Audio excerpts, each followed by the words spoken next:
What's all the hubbub? Bub?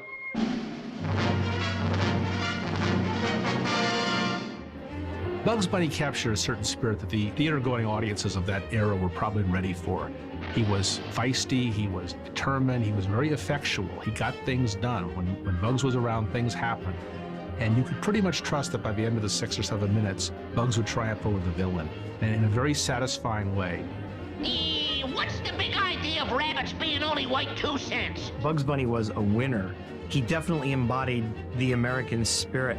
He's always been the coolest character in the scene, ever since his very first cartoons, even when he was, not really Bugs yet. And he always held the room, and he always was the guy who knew exactly what was going to happen and remained unruffled until he was acted upon. And then he would say, "This means war," and he would, go into his routine to get revenge. San Bernardino. Of course you realize this means war. He appealed to the adult crowds. Of course, now he's a cult following. He was just an arrogant, flamboyant, smartass, if you will, kind of character. And audiences love that. They take to that. As I've often said, I dream about being Bugs Bunny, but when I wake up, I look in the mirror, there's Daffy. Bugs had a lot of energy and a lot of drive, but I think it's a combination of what we did and what Mel did that made it.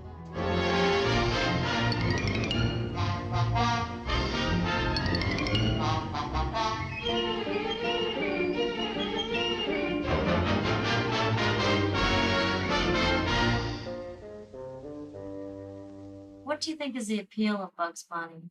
What makes people really love Bugs Bunny? I wish I knew. I wish I really knew, because I'd do it again. I think really all the characters, even Bugs Bunny, Daffy Duck, Porky Pig, they all really started as one-shots. They didn't set out to design and create what we think of as Bugs Bunny today. They created funny cartoons, and this one was a rabbit hunt picture, and it would have Bugs and Hunter in it, and that kind of thing. And they would hit upon characters and certain personalities that they really liked. They said, "That's a funny idea. We had a lot of fun with that cartoon, got a great reaction to it. Let's do another one." Throughout the 1930s, the boys from Termite Terrace, Leon Schlesinger's low-budget animation studio, were hard at work, unleashing their irreverent imaginations one drawing at a time, hoping to create just another funny 7-minute short. But in 1940, almost by accident, one cartoon came along that would change the world of animation and the world forever. Bugs Bunny evolved from Daffy Duck. The way it happened was Ben Hardaway, who was put on direction at that time, who was called Bugs Hardaway at that time, his nickname was Bugs, wanted to do something like the Daffy Duck, that hoo-hoo character that bounced around on his head and all that, ran around the screen and around the edges of the screen. He said, "Well, I want to do a character like that, but I don't want to do Daffy Duck because that's Clampus, I guess." So he said, "I'll do the same thing, but I'll make him a rabbit." Audiences loved that movie, that cartoon. When they were at the box office, they'd say, "When are we going to see more of that rabbit?" Like the box office had something to do with it. They would get feedback from just trade papers, like Motion Picture Daily and things like that. They would get back to Warner Brothers and say, "They really loved that rabbit. They really laughed at him. Can you make more? We want more." And that's how Bugs lasted so long. And they didn't try to just force them down somebody's throat. Somebody had to like them first. Sure glad to get rid of that dope.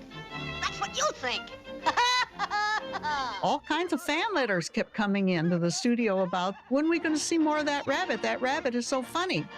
So they decided, well, let's make another one. He had a crazy rabbit, just as loony as Daffy Duck, just as loony as Daffy Duck. They began to feel that maybe this hunting formula was the thing, the trick. So they started to do a series of rabbit hunting cartoons. Got a hunting license?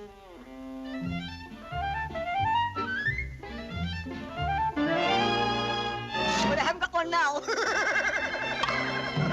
My father, Mel Blanc, who would always wake me up in the morning with, "Me, what's up, no?" He would always do stuff like that.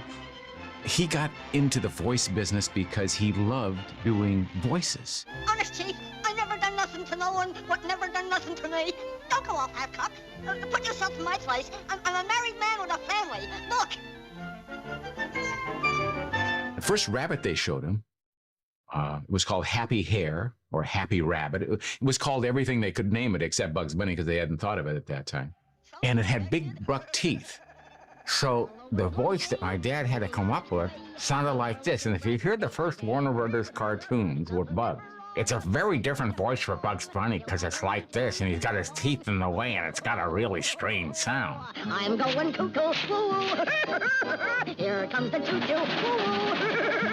I'm so goony, loony, toony, touched in the head. Please pass the ketchup. I think I'll go to bed. And There was a few of them made with that kind of a rabbit, a screwball rabbit, and was just a replay of Daffy Duck in a rabbit suit, practically, until Tex Avery came along and gave it more of the rabbit that you have today. Shh. Be very, very quiet.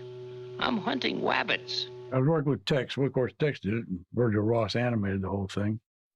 And he just said, we're gonna do this rabbit and the hunter. So I did him a rabbit and a hunter. Tex just wanted to do a new one that was totally different. You know, and personality mainly was the difference. It's what made Bugs. Doggone you, old mean wabbit. Tex Avery seems like everything just automatically was what he wanted. See?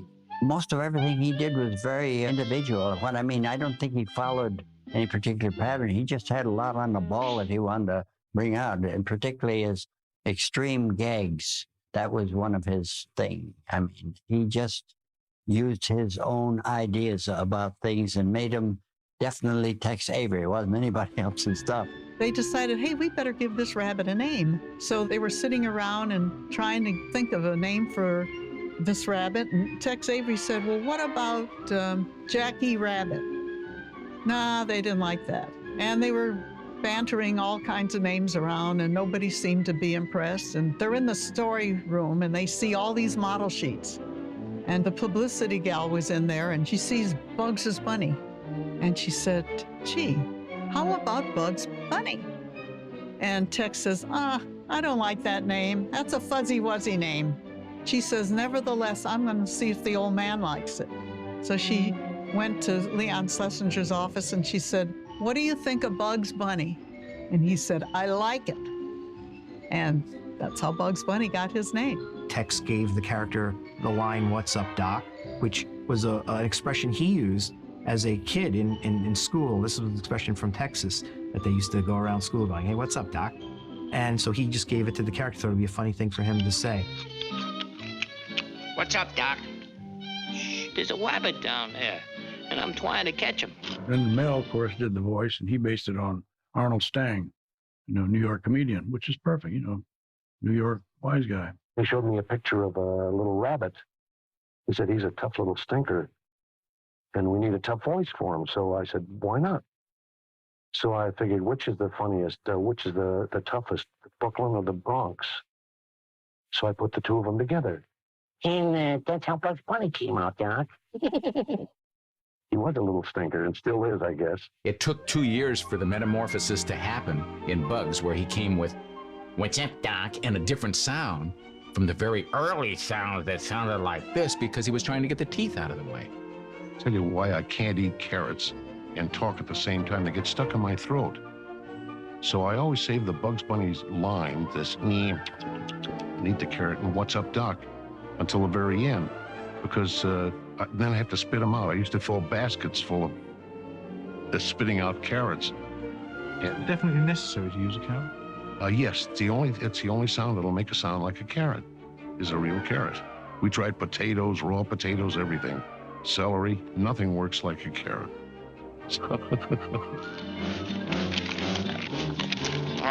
What do you mean, wabbit? Wabbits. With big, long ears. Oh, like these? Yeah, and a little white, fluffy tail. Like this? Yup. And he hops around and around. Oh, like this? The reason I liked him, he was a different type of character we'd had in the past. And working with Elmer Fudd, his first line that he ever uttered was, with a little chomp of a carrot, and he says, "What's up, Jack?" And that set his entire character. He was always in command in the face of all types of dangers, even a double-barrel shotgun. He retained that character through all the years, the same type of person, or animal, or rabbit. We just thought it was another cartoon, that was it. But immediately the studio realized it was something, it had something. We used to always run them for everybody when we got finished, and they'd kind of vote on it. And they knew there was something, they couldn't quite know what it was. Well, it was the personality and Mel's voice. And that's what made it. It was different. So actually, Mel and Tex and I created Bugs Bunny. I think it's interesting in Bugs Bunny's longevity that he really became the character people recognize when he got toned down from being crazy. While the Ben Hardaway Bugs Bunnies are amusing, he's nuts in those as well, and so there isn't much of a distinction between him and the early Daffy Duck. And it wasn't until Tex Avery did A Wild Hare where he toned him down and made him a rabbit, you know, who was confident and was completely unfazed in the face of a gun with a New York accent yet. That's really what crystallized the character's personality for the public. Even Tex didn't really understand what had happened with the first Bugs Bunny. It's easy to understand that if you look at Wild Hare and then look at the next one, the tortoise and hare thing, you'll notice Bugs is the victim. The turtle assumes all of Bugs' characteristics, and Bugs becomes the victim. He becomes the Elmer Fudd. So it took 2 or 3 pictures for anybody to realize exactly what they were working with. I tell you, it just don't make sense. Once Tex Avery had crystallized his character in The Wild Hare, I think audiences just found his sassy control of the situation just so heroic. Coolness in the face of danger, you know, with a blunderbuss rifle in his face, and he'd just take a chew on that carrot. And what's bothering you, Jack? You know, this is like all the other characters, like Daffy Duck would suddenly go, woo-hoo, woo-hoo. And he was cool, you know, before the word cool was used the way we use it today. And he had that connection. You just loved the guy. It's the same way Groucho Marx would do these asides to you, and you just feel a connection to the character on the screen. He was your guy. There was no pretense about him. There was no artifice. At times, Porky was a little stuck up, and Daffy was, you know, a little full of it. But Bugs was so honest to you all the time that you just had to love the guy. Hey, you got a nickel? Hello, operator, give me walnut tree. Oh, that's you, Mert? How's every little thing? Dad had always told us that one of the inspirations for Bugs Bunny was Clark Gable, and it happened one night, and where he's standing on the side of the road eating the carrot. Well, if you think of Clark Gable, what a star, what a character he was, how powerful, you get the feeling for what was behind Bugs Bunny. Stick 'em up, or I'll blow your brains out.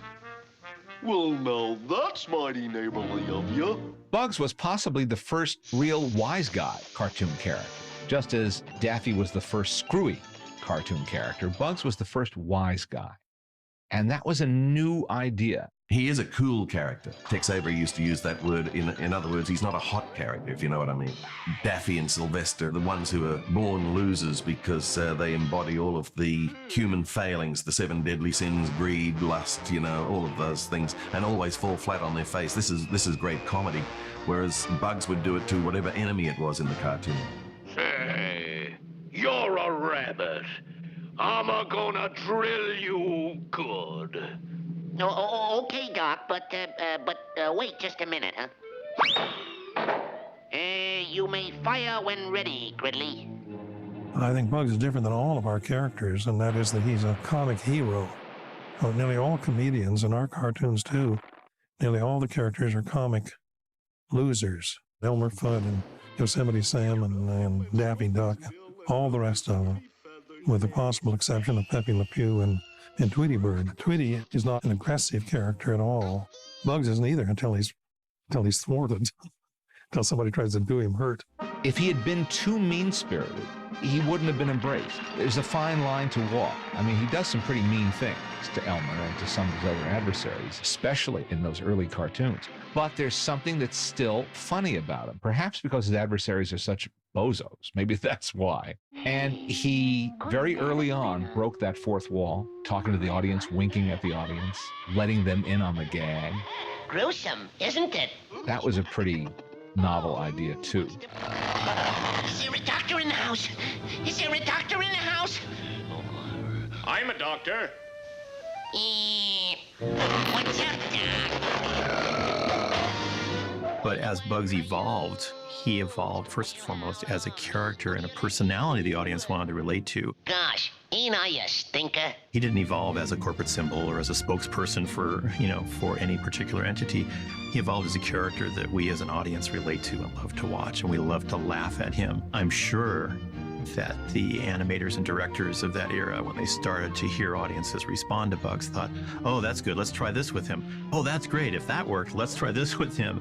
And it's that excitement of saying, I found a new star. I found a young Julia Roberts or a young Tom Cruise or somebody that I can go in and capitalize on and try something with and try him in a new movie, in a new situation with a new character that eventually made Bugs cut through. Now there's a delicious-looking rabbit. He was so casual about being a star. All the major cartoon characters from the golden age of movies developed. Mickey, you can see Mickey Mouse develop from one to another, and you can see Bugs develop from one cartoon to another. Same with the other Warner's characters. In Bugs's case, he got more and more casual until it was almost incidental that he was a star, and I think audiences really appreciated that. You had to confront Bugs to get a story out of him, but he was also willing to oblige. Ah, my public, how they love me. Bugs was a star, and audiences couldn't get enough. But his stardom was about to skyrocket as the country was plunged into World War II. America needed a hero, and we found one in that wascally wabbit from New York City.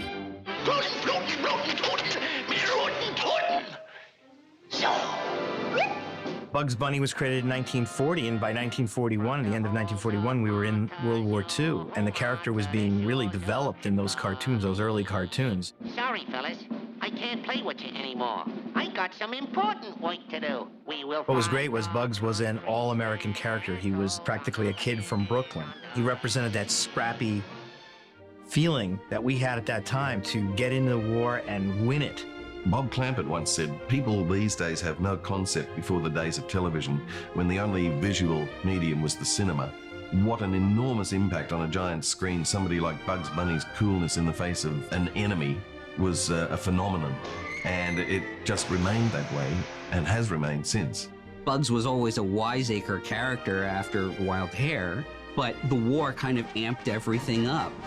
Bugs could do no wrong. They developed Bugs into this hero type because he was a hero. And that's where Bugs became the most popular, was in the 40s period. And he became the most popular cartoon character, not only in the 40s, but 50s, 60s, 70s, 80s, 90s, into the 21st century. Bugs is still the most popular cartoon character in the world. He's a hero without being Superman or Mighty Mouse, because he does it with his brain. And he's a tough guy with a heart of gold. By the 40s, Bugs Bunny was the most popular short subject series in movies. Then Disney, which was the leader and had that crown in the 30s, had lost it. And he'd lost it mainly because he had gone into features now, but Warner's was definitely the studio everybody was imitating, including Disney. Now everyone was doing Warner Brothers style humor cartoons, but Warner's was the leader. Nobody was as funny or outrageous as that Wild Hare. And in the hands of his Warner Brothers directors, designers, and animators, his style was evolving. Everyone had their own ideas of how Bugs looked best. Bugs, in the very beginning, looked a little bit different. In the old Bugs, he was different from, say, the 50s. As the years went by, Bugs matured a little bit in his design. And now, of course, they've copied the same one.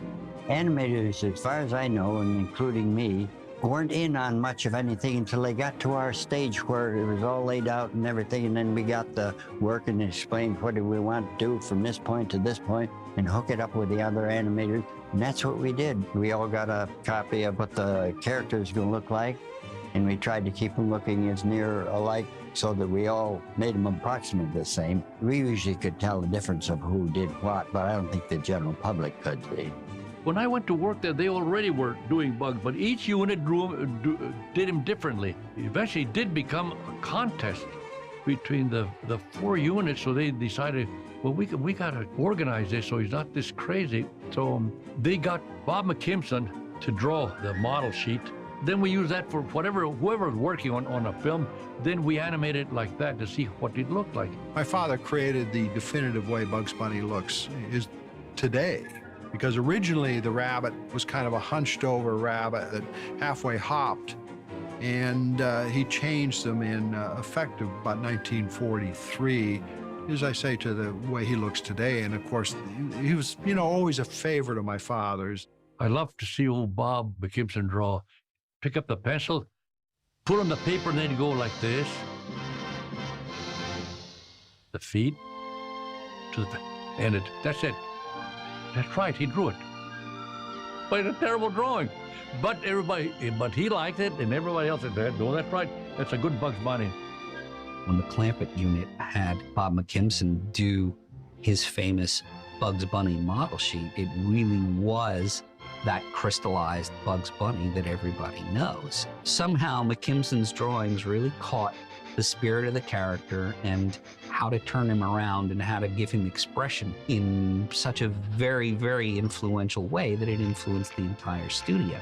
I think he was in large part responsible in early Avery cartoons and in Bob Clampett cartoons of really making the characters feel real, really making them feel dimensional.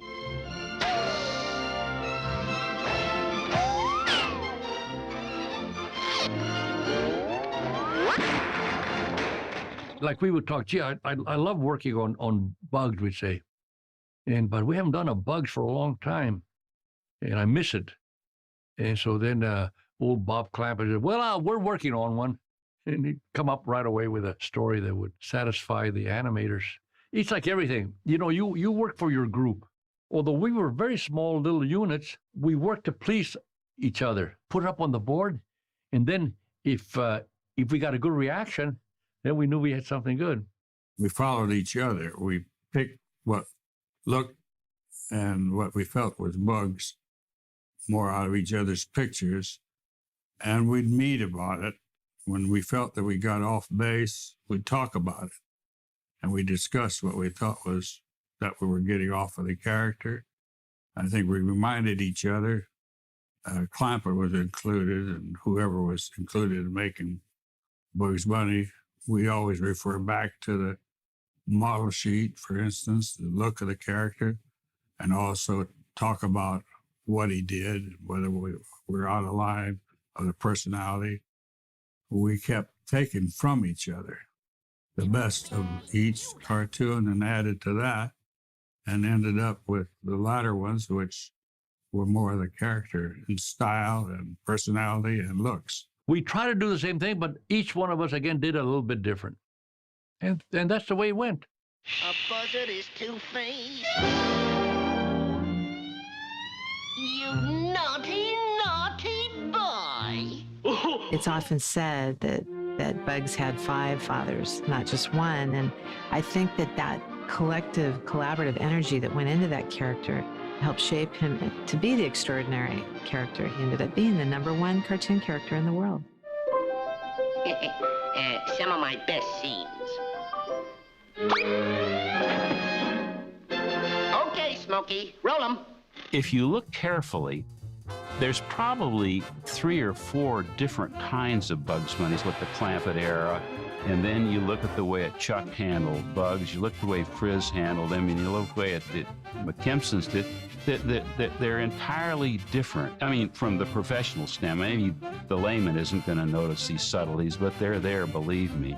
Clampett's Bugs, for example, is much wilder and much screwier than Chuck Jones's Bugs, who's much more refined, genteel sort of rabbit than Clampett's is, who'll, grab somebody and smack a big wet one on his lips. He'll do, in many ways, more devious things than I think other people's Bugs would, is when he invades Elmer's dream to get him to re-sign with Warner's in one cartoon. Millions and millions of rabbits. Where were they all coming from? From me, Doc. I'm multiplying, see? I'm multiplying. Bugs dressing Elmer up in a wig and long green gown and high-heeled shoes is not something that Chuck Jones or Frizz Freeling or even Tex Avery would have done to Elmer. But in Clampett's particular universe, where pretty much anything can happen, it fits. Back again, eh? Well, if you can't take a hint, I'll have to get tough. And another thing, stop breathing in my cup. McKimson's Bugs was based on the stuff he'd done for Clampett, which was a much more aggressive version of the character. His style was really bold, and he favored big, lummoxy kind of characters. I've seen you before. I never forget a face. But in your case, I'll make an exception. Even his version of Bugs was kind of lummoxy. Bugs was heavier. He had almost a pot belly. His shoulders looked broader. He was a strong-looking character than what Frizz and Chuck did. Their Bugs was more of a timid woodland creature that rebelled, you know? All my films, I tried to have the feeling that he was put upon, that he was minding his own business, and was really not interested in being an aggressive character until somebody comes along and tries to do him hurt. And that would apply equally to the Rabbit of Seville or What's Opera Doc or any of the rest of them. I think the reason for that, in my mind, was that Bugs is left alone. If he just went out and bedeviled people without any provocation, he would become a bully, because he's just too damn strong. Oh, for shame! Just look at your fingernails. My, I'll bet you monsters lead interesting lives. I said to my girlfriend just the other day, gee, I'll bet monsters are interesting, I said. The places you must go and the things you must see, my stars. With Bugs, you really have to find out where those tiny weaknesses are in order to make him human. Like in the bullfight picture, he had to make as many knocks. I always tried to have him make a few knocks, because again, in order to maintain sympathy, you better not have him be pure, because nobody's that way. Listen, Playboy, what's the idea of crashing in the middle of the night and disturbing honest rabbit slumber? Of course, over the periods of years, all of us developed a certain persona, but we were sort of kicking him back and forth, playing volleyball with Bugs until it took about 8 years to get what he is now, and he stayed pretty much the same, although Bob always drew him a little differently. Clampett drew him very differently. Bob tended to be a little more physical in the way he got him. But by sending him back and forth, we learned from each other, and then he sort of emerged, as I said, into what I felt was a sort of a combination of quiet living rabbit down in a hole, and somebody comes along and tries to disturb him. I guess mine was more intellectual, which I don't know is good or bad, but at least I like to have him get away, by verbal means. Oh, I get it. Trick or treat. I didn't realize it was Halloween already. Okay, here's some candy for you, and here's your treat. Hey, swell get up you got, kids. Chuck Jones liked gags that made Bugs sound very, very smart. So in Rabbit Hood, for example, Bugs is spouting Britishisms, to the Sheriff of Nottingham. Lo, the king approaches. The king? Where? There, or yon flowered bank. Your Majesty. It takes some writing to do that, to parody British speech, that was a little stilted and make it funny. And I think Chuck loved those kinds of gags. They also liked gags that referred to things that weren't of the greatest popular culture. What's Opera Doc being an example. I don't know how many people had actually seen an opera that saw What's Opera Doc, but they were pretty sure they knew it was being pilloried. Kill the wabbit, kill the wabbit, kill the wabbit.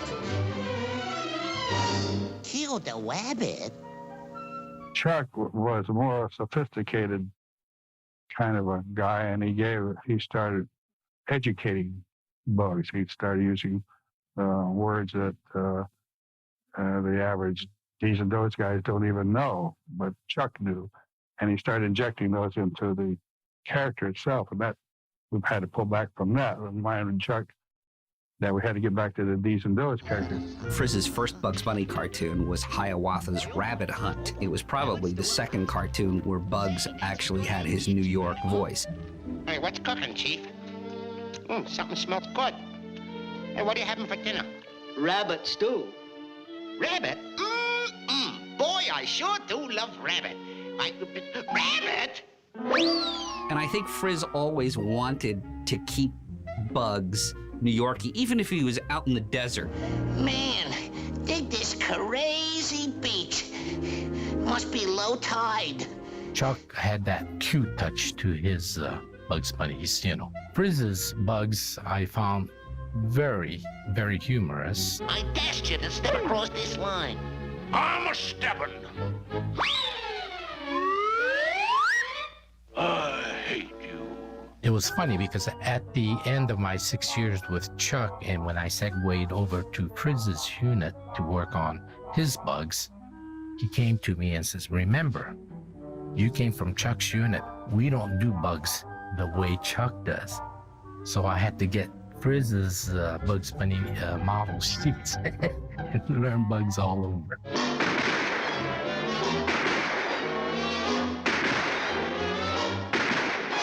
I had to do 5 Bugs Bunnies. Chuck had to do 5, and Bob McKesson did 3. I'm talking about the late 50s, really. But that's when we created all the characters we could handle. You know, we had 14 characters there. So if I got an idea with Bugs and Yosemite Sam, because when I created Yosemite Sam, then I used Yosemite Sam against Bugs. Chuck would use whatever character he wanted, an adversary, against it, but he never used Sam, neither did Bob. Why you? Hey now! Cut that out, or say, wise guy. Oh, yeah? Yeah! Philly-gadoosia. Says a friend. Yes. No. You know, the writers of these cartoons are always given short shrift in history.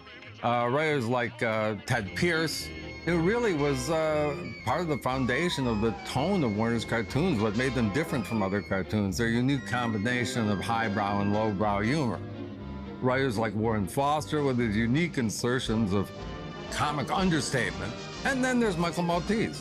Of course, Maltese's gag ideas for Chuck Jones were legendary. Evidence of the storyman's work is never directly seen on camera, but those little story sketches they do, unceremoniously thumbtacked onto the wall or onto a bulletin board, really constituted the first visualizations of the narratives. Plus, these guys were funny. Frizz called them comedians that could draw a little bit, and that's about it. As far as the gags go, they got an awful lot of material from vaudeville, an awful lot of material from radio that was common at the time, and from screen comedy. When Bugs Bunny says, "He don't know me very well, do he?" That's Red Skelton. Bugs has co-opted those phrases. He don't know me very well, do he? And it's interesting that the radio programs hardly exist anymore, but everybody associates those lines with Bugs Bunny. If I do it, I get a whipping. I do it. Everywhere you go, everybody knows Bugs Bunny. They don't know Mel Blanc. But they know Bugs Bunny. Everybody knows that. Mel Blanc gave him a great character. This, what's up, Doc? The way he said it. And, what's up, Doc? What's up, Doc? What's up, Doc? What's up, Doc? We're watching him, seeing recording session, and then we try to animate it just like that. You know, caricature, whole Mel doing his what's up, Doc? What's up, Doc, Chris? See, they all were the same character. Daffy Duck was like this. They all were the same character, the same undisciplined character. It's just that the voice of the rabbit had something in it that just separated from the duck. Me, be glad to, Doc. This is the way the rabbit talks. Oh, he was a nice, very nice guy. He didn't want to record from typewritten words. He'd read the thing and then he'd throw it away. He wanted to go by the storyboard. But he'd set the storyboard up and record from that because it gave him a better mental picture of the characters. Mel never saw the pictures until about an hour before we recorded them. We'd call him over, and then I'd take my drawings and go through the entire picture. And then I would go through the film, and I'd do Bugs Bunny, and he'd do Daffy Duck. And then I'd do Daffy Duck, and he'd do Bugs Bunny. See, obviously, it was impossible for him to go from character to character because Daffy was speeded up, and Bugs wasn't, of course. So you had to do it that way, but all the directors worked that way. Hey, now, wait a minute, sister. Now, take it easy. You got me wrong. Just a passing fancy. Hey, it's purely platonical, honest. But I feel like a sister to you. Hey, you read any good books lately? Now cut it out. Stop it. Hey. You know, in all these 45 years, I have never had one complaint. Anybody said, I don't like that voice. They all seem to be my friends anyway. We got along great over the years. He was a wonderful role model for me. When I did Pete Puma, Mel Blanc, which Bugs Bunny was trying to teach his nephew how to catch a puma. And Mel Blanc. See, I say Mel Blanc when I mean Bugs Bunny, but what's the difference? How many lumps do you want? Oh, 3 or 4. How would Bugs Bunny describe Mel Blanc? How would Bugs Bunny describe... Well, let's see now. Bugs would say, oh, Blanc, he's a genius. Oh, this guy can do anything. Hey, you show him a character and he'll give it a voice. And, he's also an antique watch collector. And, he's a kind of nice guy, as natural as possible. Yeah. He's not one of them egotistical jerks like Daffy Duck. And, that's about it. Just a regular guy. The special relationship Mel Blanc had with Bugs Bunny was undeniable, and their unique bond would later save Mel's life after a serious car accident left him in a coma. There was this brain specialist. I had a triple skull fracture, and I was unconscious and he didn't know whether I'd ever come out of it. And he would come in every day and he'd say, how are you feeling today, Mel? And I wouldn't answer him because I didn't hear him. But he got an idea. And one day he came in, and Noel and my wife Estelle were in the room at the same time. And he came in and he said, how are you today, Bugs Bunny? And I answered him. I said, just fine, Doc. How are you? and he knew by this that I was going to come out of it. Because I personally was dead, but my characters were still alive. And he knew that I was going to come out of it. That doesn't sound like a true story, but it's true. After 20 years of superstardom, Bugs Bunny was a singular sensation, finding his way into radio, comic books, toy stores, hit records, and even sharing the silver screen with Doris Day. Bugs was everywhere. They ended up doing like 170 theatrical Bugs Bunny cartoons, something like that. And obviously they went all over the place to do stories. Well, here we are, Pismo Beach, and all the claims we can eat. And let's see now, True Azusa, turn left at Cucamonga till you hit Los Angeles. Hey, I must be in Paris. Miami Beach at last. Then straight out Wilshire Boulevard to the La Brea Tar Pits. This don't look like the Coachella Valley to me. Don't look much like Los Angeles to me.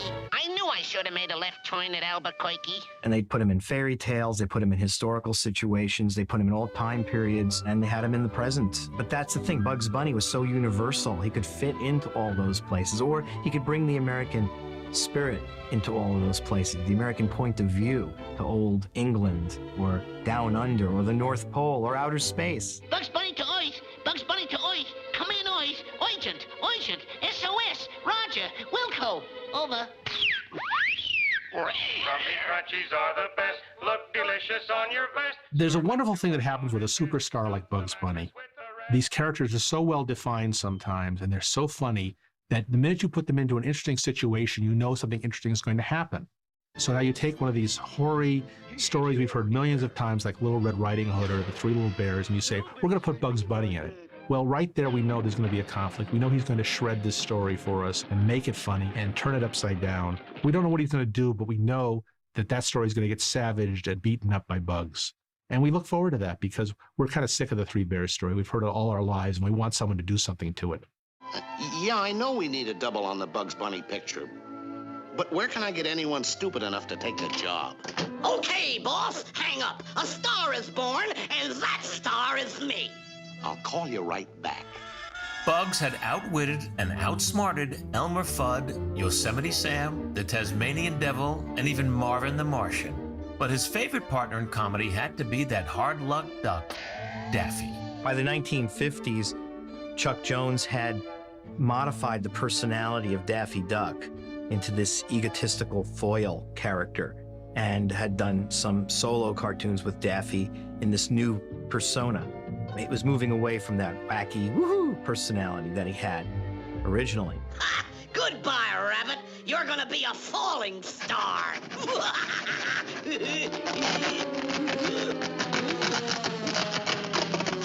The wit between Daffy and Bugs Bunny, just like it was with Sylvester and Tweety, they clicked with the writers, combination of one-on-one. They came up with the idea of making Daffy Duck a greedy duck. He was always out for the easy buck. Bugs Bunny then became a straight man. He was the cool, relaxed guy, nothing fazed him. I'm sick of people taking bows for my talent. Now do your own dance. I challenge you. Dance if you're not a coward.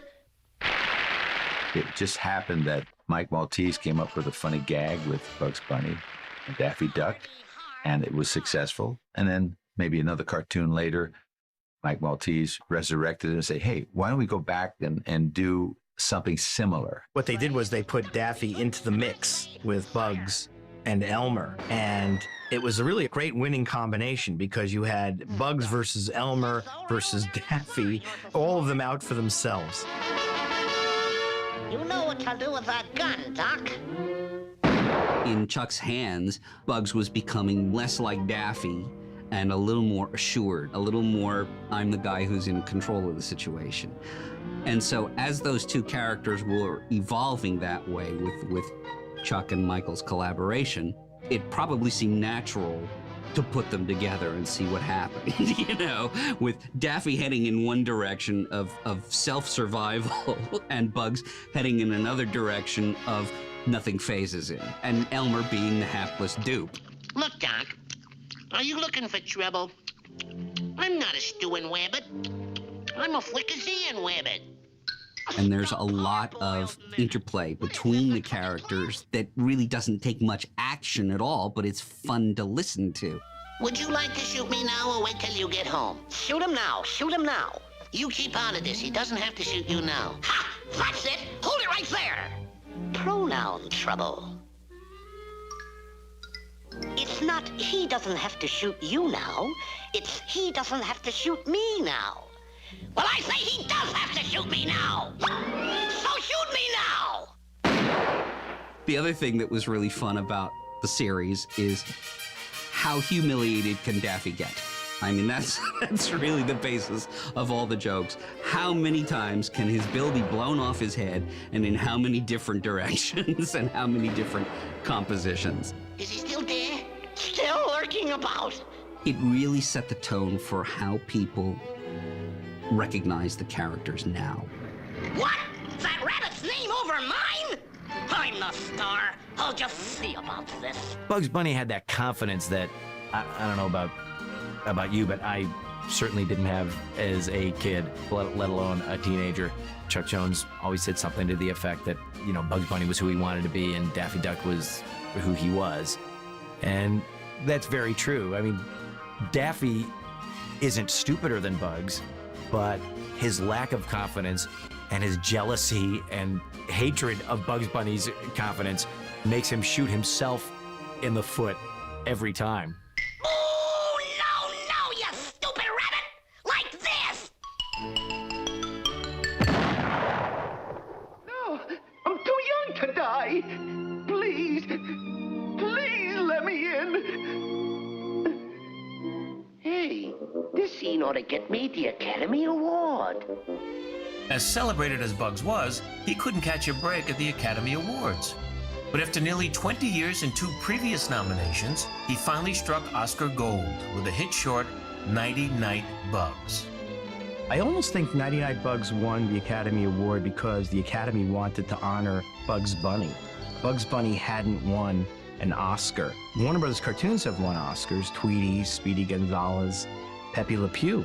But Bugs Bunny, their biggest star, had never won one, and they submitted a cartoon in 1957, Nighty Night Bugs, which was a very funny cartoon with Yosemite Sam as the knight. And I think the Academy just said, Bugs Bunny is a classic. We have to honor it.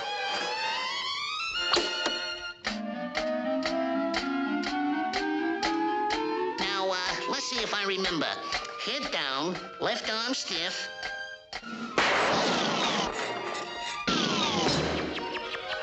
When Frisk got the Oscar for Nighty Night Bugs, he had all of us take a picture with the Oscar. He hired a professional photographer so he could do this. And we all stood there with our Oscar. And that's when I found out that they're heavy. Bugs was on top of the world. Having conquered the big screen, Chuck, Frizz, and Robert McKimson would guide Bugs on his next great adventure, television. When Warner Brothers debuted The Bugs Bunny Show in 1960, they had no idea how much TV would change the course of Bugs' life forever. The Bugs Bunny Show, which was destined for ABC, we started the actual production of it when I came down to take over the division. We made a pilot, and all we really had to do to put the show together, the pilot, was to do the bridging material and do a main and end title and some new music. Da da da da da da. And oh, what heights we'll hit. On with the show, this is it. I believe it got numbers just as good as the Flintstones did in that first season anyway. It immediately, was a success. And now, that Oscar-winning rabbit, Bugs Bunny. Good evening, ladies and gentlemen. The fans were so thick out front, I was afraid I would be late. But thanks to my, guest stars, I made it with a breeze. With theatrical cartoons losing their popularity, Warner Brothers finally closed Termite Terrace in 1962, freeing Chuck Jones and Frizz Freeling to start their own independent animation companies. But that didn't stop Bugs, and his primetime success on ABC led to a new time slot for the Bugs Bunny Show.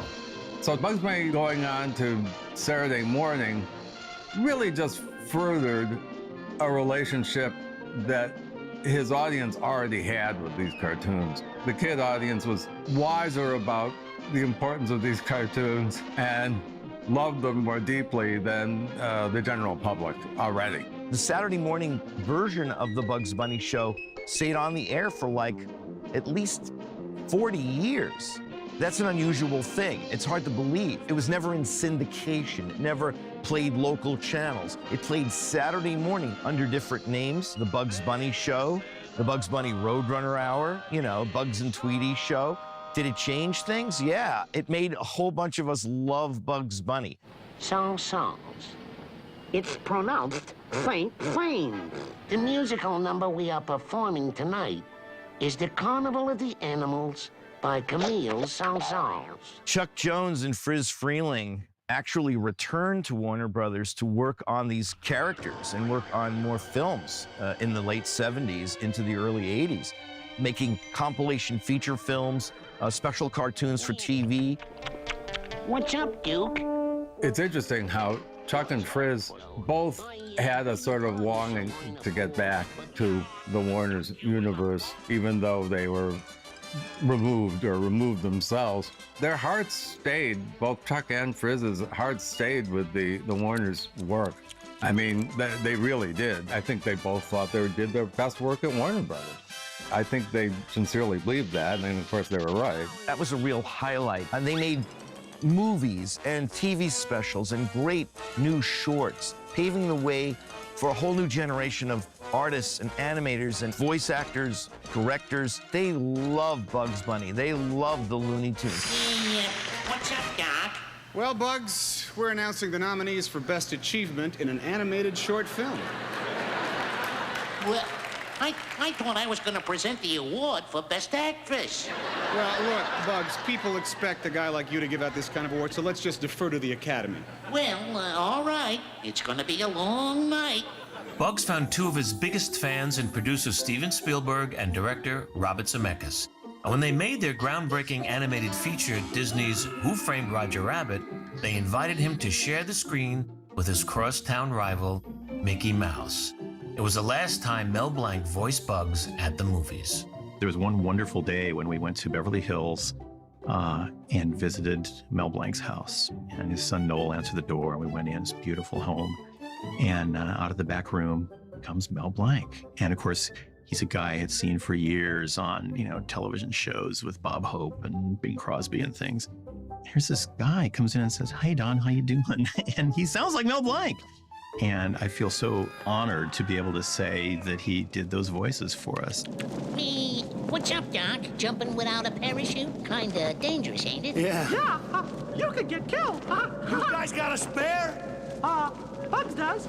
Yeah? Yeah, but I don't think you want it. I do. Give it to me. Gee, better let him have it, Bugs. Okay, Doc. Whatever you say. Here's the spare. Thank you.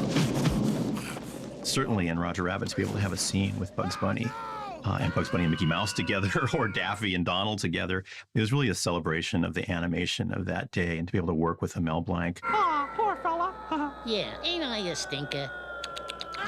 It was a great time to kind of go back and really look at the work of some of the great artists that made Looney Tunes and Disney cartoons and MGM and Max Fleischer and all those studios, and celebrate it, revisit it. Steven Spielberg loved working with Bugs Bunny so much in Roger Rabbit that he wanted to continue doing so. Warner Brothers wanted to work with Steven Spielberg on such an idea of reviving Looney Tunes. So a younger generation of Looney Tunes appeared in Tiny Toons Adventures, which also had cameos by Bugs Bunny. By the way, I love your show. And Warner Brothers paid me to say that. Bugs was back and starring in new theatrical shorts for the first time in 25 years. Chuck Jones paid a final farewell to the character he helped create, as well as to his old friend Friz Freleng in his final Looney Tunes cartoon, From Here to Eternity. The fun of making a new Bugs Bunny cartoon, it's just indescribable. It's like making these new shorts, particularly at a time when shorts were not in theaters, and people wanted them in theaters, or you could feel it. It was in the air.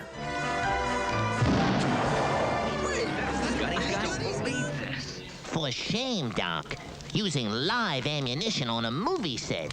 Well, I thought it would be a great big birthday surprise if after 51 and a half years of trying, I finally blasted you. Bugs was on every channel. Bugs was in the movie theaters. Merchandising was exploding. Warner Brothers had studio stores all over America, retaining the legacy of the original cartoons and the characters and Bugs Bunny through the merchandise, which was quite clever. Bugs Bunny is seen in the best possible light. And when they even used him in commercials, they were so good, the commercial inspired a movie. It inspired Space Jam. Space Jam was an intergalactic team-up with two of the world's biggest icons, Bugs Bunny and NBA superstar Michael Jordan. The animated blockbuster was a box office smash, and Bugs scored a whole new generation of fans. Hi, I'm Michael Jordan, and I got to know Bugs pretty well doing our movie Space Jam. Great speech and all, Doc. You had him riveted. But didn't you forget something? What? Your secret stuff. The longevity of Bugs, I think a lot has to go with his diet. I mean, carrots must be very healthy for you. He looks really good. You know, when I was a kid, I watched him. He's just as lovable now as he was when I was a kid. What's going on here? Why, Michael? I thought you'd never ask. You see, these aliens come from outer space, and they want to make us slaves in their theme park. What do we care? They're little, so we challenge them to a basketball game. But then they show up, and they ain't so little. They're huge! We need to beat these guys. Everybody's got their own idea of the characters, and the voice guys all have their take of the characters. Who sounds better, who did what, is not really important to me, as it is that there was a Mel Blanc who set the template and created a standard that all others would be judged, not on how well they could do him, but how well they took the lessons, like the rules of the universe were laid out there, and how you go off and do your own thing with that kind of spark. Bugs? Mike? Stay out of trouble. You know I will. Bugs thrived throughout the 1990s, ultimately leading to another feature, which I think is hilarious. One of the best things they ever did with the characters, Looney Tunes Back in Action. So the question is, how can I help you reposition your brand identity? Answer, we team you up with a hot female co-star. Usually, I play the female love interest. Hello, my baby. Hello. You don't really get that many opportunities in life to work with characters that you grew up with, that you really care about, and that you are hoping that you're going to be the best interpreter for, as opposed to somebody else who might not care as much. And so, even though this really was a pretty difficult, complicated picture, in the end, I got to make a Daffy Duck Bugs Bunny movie, and that sort of outshines all the rest of it. pointillism, a technique of using individual dots of pigment which, taken together, make an image. Oh, Quad. I think when you go to the movies, you should learn something. It's hard being the voice of any great characters like this, I have to add, because I have to try to summon the same kind of qualities that Mel had as an actor and as a voice creator when I work, because if I lose track of the thoughts that he must have had in order to deliver lines a certain way, I'll get lost. Well, it's 5 o'clock somewhere. It's more than a maintenance job. It's more than just imitations. I have to think as much as I can, like Mel and like Chuck and the others would like me to, because it's required in order to maintain the quality. Well, Dave, you achieved your goal of being a hero. Yep. But you didn't achieve your goal of getting me back in your stupid movie. Aha! Cut. That's a wrap. Remind me to get a new agent, will ya? Oh, thanks. As Bugs entered the 21st and a half century, he found himself a mass media megastar. He was on television, starring in Baby Looney Tunes and the Looney Tunes show. He was on the internet, and video games, and even on smartphones. Warner's has tried several revivals for Cartoon Network that have been a lot of fun, but the latest version of the new Looney Tunes, the Looney Tunes cartoons on HBO Max, are fantastic. What you doing there, Doc? I'm arm wrestling this here rabbit. Oh, yeah? You gonna win? Of course I'm gonna win. Okay. I guess I'll bet on you then, Doc. Yeah, bet on me. Always bet on arm wrestling Sam, 'cause I always win. It's a real throwback to the mindset, to the thinking of Bugs Bunny from his beginning, from right at the very, very beginning, the 1941-42 period of Bugs Bunny, where he's his zaniest. Confidentially, folks, this ain't my voice rodeo.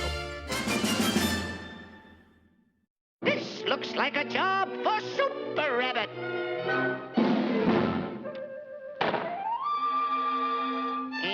Whoop, pardon me, wrong costume. Bugs was recently voted the world's most popular cartoon character, and I think it's deserved because Bugs is always in charge. Bugs always knows what's going on, and Bugs always wins. And so it's kind of hard to think of any other cartoon character that would give a kid that kind of, identification. Do you want to be Daffy Duck and have an animal fall on your head every 5 minutes? No. But Bugs almost never has an animal fall on his head because he's too smart. You know, I'm so smart sometimes it almost frightens me. So the trick is to be the smartest cartoon character in the room, and I think that's what Bugs has always been. It's like I always said, there's no such thing as just sitting down and making a great character. It doesn't happen. It does happen when you're not trying, Nobody ever figured out Bugs, just another cartoon. This looks like a job for the Masked Avenger. But since he ain't around, I guess I'll have to take care of it myself. Number one character in the 20th century. That's pretty good. By accident.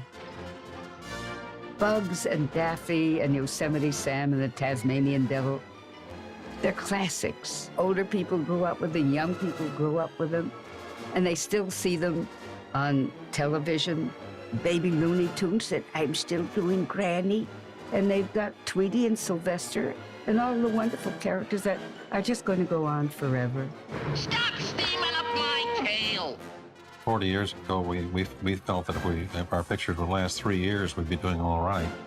And to have them alive and that people consider them and like them at this time, I say it's absurd because I certainly can't expect anything like that.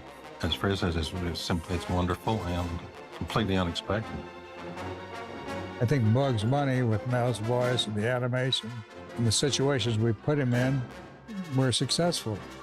Why? I can't explain why. If I could analyze it, I'd do it again. I can't analyze what makes him successful.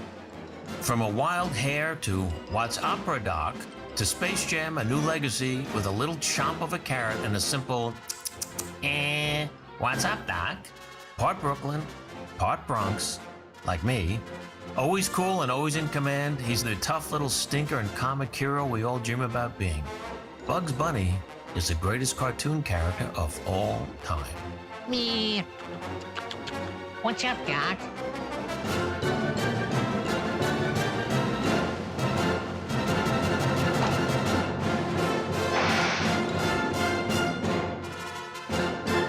Ain't I a stinker?